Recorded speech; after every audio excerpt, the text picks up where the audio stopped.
Hi hello guys, ఎలా ఉన్నారు అందరం? ఈరోజు అయితే మా సీనియర్స్ ఇంకా 2 days అయితే వెళ్ళిపోతున్నారు. సో మేము అందరం మీట్ అవుదామని కలిసినాం. మేమంతా కలిసినప్పుడల్లా ఒకళ్ళ మీద ఒకళ్ళు జోకులు వేసుకుంటూ అసలు సీనియర్స్ వాళ్ళు అట్లా బిహేవ్ అయ్యే సీనియర్స్ అయితే చాలా క్లోజ్గా ఉంటారు.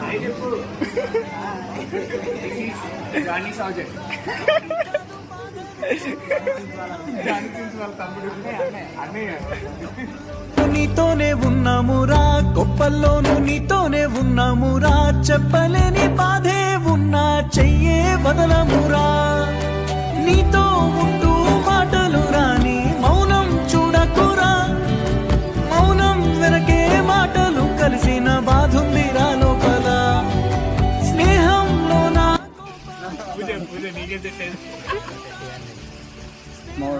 మాట్లాడుతుంటే మేము 6 కలిసినాం, టైం వస్తే 10 అయింది. అలా అవుతూనే పోయింది టైం అయితే అసలు. తీగతో